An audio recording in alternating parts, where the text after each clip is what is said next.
All right, let's speak to Gamal Mansour, a Syrian analyst and lecturer in political science at the University of Toronto. Thank you for taking the time to speak to us from Amsterdam here for Al Jazeera. So what did Atef Najib represent exactly, not just for the people of Daraa, but for the rest of Syria?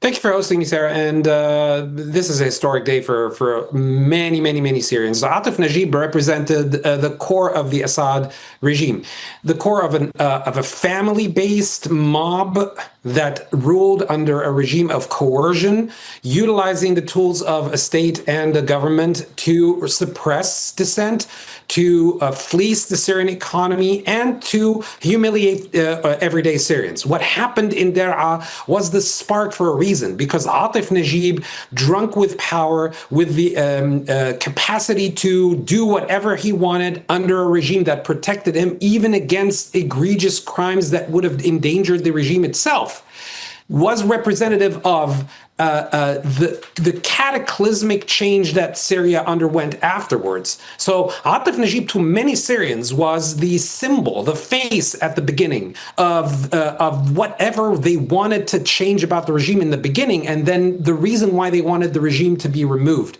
So Atef Najib, in that sense, embodied everything that Syrians hated about the regime for 54 years before it fell. So, Gamal, is this trial, would you say, a test of Syria's transitional justice under the new transitional government? That's a very good question. And yes, it is. It is on two fronts. First of all, this trial has been conducted under Syrian penal code, which is a good step forwards. It's a good start, certainly, but it also depicts, on the other hand, the lack of a special tribunal with a special legal code designed for these crimes, which are not your typical everyday penal code types of crime. So in simpler terms, when you talk about the penal code in simpler terms, my understanding is that, for example, it doesn't define war crimes or crimes against humanity. So how could they navigate that moving forward when there's so much horror that has surrounded the Assad regime? Correct. The fact that Atef Najib is being penalized at all is a great start. The fact that he's being penalized within a Syrian court following rules and regulations, not being a kangaroo court, or not him being summarily taken to a wall and against it being shot, that there was procedure and legal terms, and he was given the chance to speak for himself, had an attorney appointed, etc. The fact that this has been done under some type of legal let's say, bases is a great start. However, as you said, this is a penal code that treats common criminals. We're talking about somebody who might have killed their wife or children, somebody who might have stolen a canister of gas here and there. This is the type of penal code that we're talking about. These are crimes that go beyond just the fact that there were lives killed. This is a crime that had shattered an entire country. This is crimes against a mass of Syrian people. These are crimes against humanity, crimes of war, and so on and so forth. So the penal code, while a good start, does not represent the enormity of the crimes, does not represent the type of care and attention that needs to go. Again, I'm not accusing the courts of not paying care and attention, but I'm saying that this sort of lessens the impact of the crime that Atef Najib and co. had committed, which is destroy an entire country.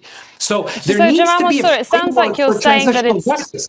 Sorry to interrupt, but it sounds like you're saying that this is at least a first good step. Could this be a prelude at all, perhaps? I mean, obviously, Bashar al-Assad, who was ousted, he's not even in the country, supposed to be in Russia, as well as his family members. Could there be an extradition treaty or any possibility at some point that there would be a trial in The Hague, for example?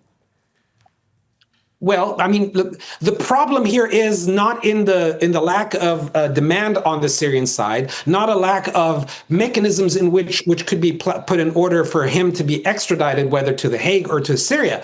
The problem really is where he is housed at, and he's housed at Putin's side in Russia.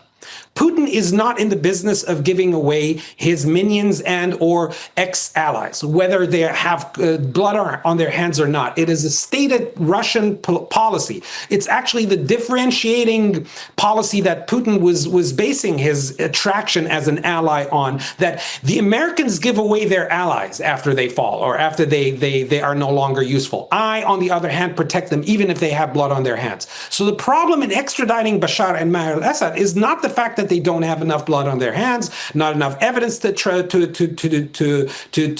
put them in this docket, or for them to be extradited, whether it's to an international tribunal or a national tribunal. It is the fact that they are housed in Russia right now, which will not give them away, at least in the foreseeable future. All right, thank you very much for speaking to us there. Gamal Mansour, a Syrian analyst, speaking to us from Amsterdam.